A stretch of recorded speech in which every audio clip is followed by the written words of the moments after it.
What's up, guys? Team Global around here, bringing you yet another Vanguard video.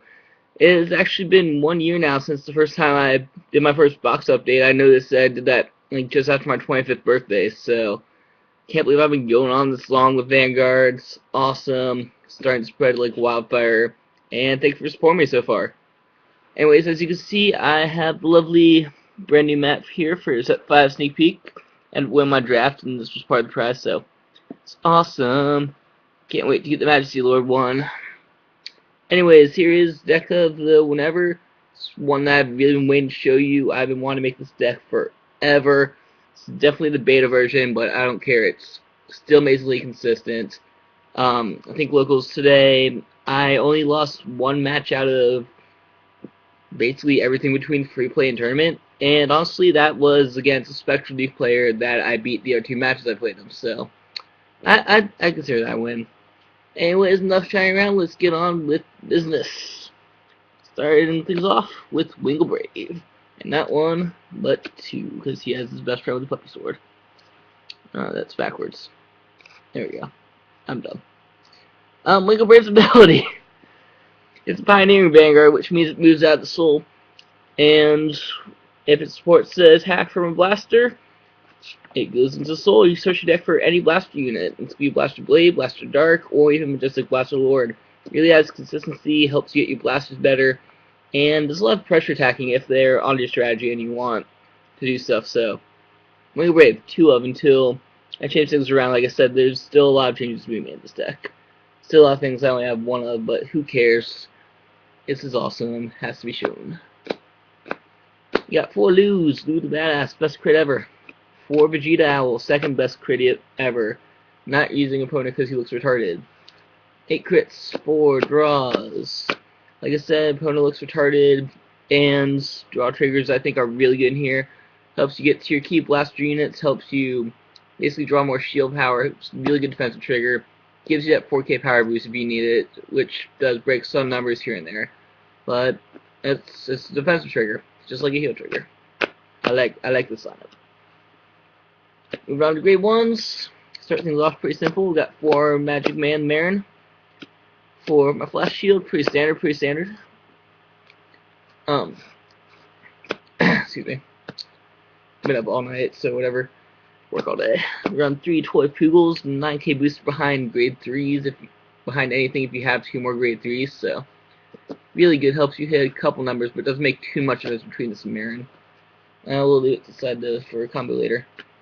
We have 1 Knight of Friendship K. I only have 1 right now. I'll eventually be replacing my last 2 grade 3s with grade 1s with this guy.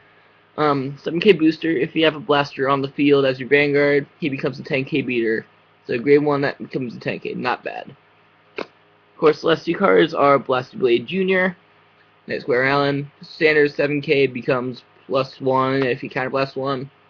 Not gonna use this effect too often, but like I said, this will eventually be K's, and I just like them because they look cool. It's Blaster Blade Jr. Moving on to stars of the show, we've got Triple Dark, Triple Blade, Blaster Bros. Blaster Bros. You should know what they do by now. I tell you about them all the time. They blast stuff away, they support the deck, and they just look awesome. So, Blaster, I need more SPs. Got 1 Knight of Loyalty Bedivere, just like K over there. He gets +3 if you have a blaster as your Vanguard. Essentially turns into 12K beater, which is really good for grade 2. Put a Toy Poogle, put a Marin behind him, he swings 20, 21. Really good numbers. Only have 1 right now, it's eventually going to turn to 4. Until then, we got 1 Star called Trumpeter, who has Counterblast 2 to summon a blaster from your deck. And 2 10K beaters. So we'll see what happens with them. I'm moving on to grade 3s. Sorry, I keep on doing that. We run 1 copy of the one, the only Majestic Blaster Lord. His ability is that, first of all, he's a kind of a semi-cross rides. He's not really a true grade 3 and grade 3, but if he has both copies of Blaster in his soul, both Blade in the Dark Half, he gets a permanent skill of +2000 critical and +1 critical plus 2000 attack. See, that's what I've been up all day working, so my bad. So becomes a 12K double crit permanent, which is pretty awesome by itself. And if you happen to use his second ability, the activated when he swings in, shove these two guys from the field into the soul, swings plus 10,000 that turn. I mean, he's essentially a 22 by himself, no boost, no triggers, no nothing, 22 double crit. Really cool. And he turns defensive into 22, me into 12. So that's Majesty Lord. Unfortunately, only have one copy right now. It's still surprisingly consistent. I mean, thanks to the abilities of Wingle Brave to search a blaster, you're probably going to be having him in your hand by turn 2 and have him on your ride. I think I've hit him about 95% of my matches today, free play and stuff, so really good. I only have one right now. I need some more. I'm probably going to run about 3. We got 2 Alfredo, King of Knights, secondary Vanguard, I guess. You know about him by now. He gets plus 2,000 for every other royal on the field. He swings alone as Vanguard, and what I think is good for him in here is his Kind Blast 3 to call anything. I've actually comboed this a lot to call Wingle Braves today. So it gives you that Wingle Brave, the second Wingle Brave from the deck to support a blaster attack, and then pew pew pew, search your lord. Pretty good secondary Vanguard, just obviously Majesty's main. Excuse me. Round 1 gets a lot. I know there's a lot of love-hate for this card. We give my explanation. First of all, obvious, put him on top of the deck, get a Blaster Blade, really good. If Blaster Blade's in the soul, you can do your Counter Blastering. Yes, it's a waste of damage, but at the same time, you don't really ever take it. You don't ever really have a need to Counter Blast aside from Start Call or Blaster Blade, so you probably have that 2 lying around. If you do, it becomes a 14k with double critical. Now, why is this 14 important? Cross rides are going to be dominating the format. Things like this mofo and Peanut Butter Overlord will swing with 13 base. That's going to make numbers a lot harder to hit, which means stuff like Majesty Blaster Lord swinging at 12s is not going to break their 13 by itself.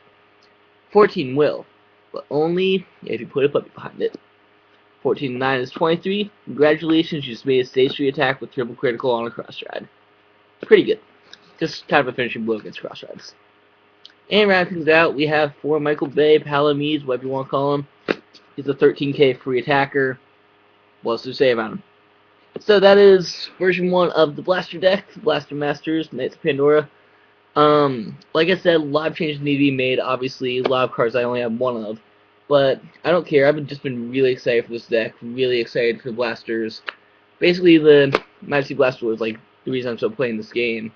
So yeah. Comment, rate, subscribe, do all that fun stuff. Give me all your blaster things and SPs and pretties. So I like Set 5. I'm really excited for Set 5. Let's put it that way. Alright, Team Global's ran on. Signing out. I'll see you guys later, probably with some boxing openings, because I'm going to get a lot of the set. See you later, YouTube.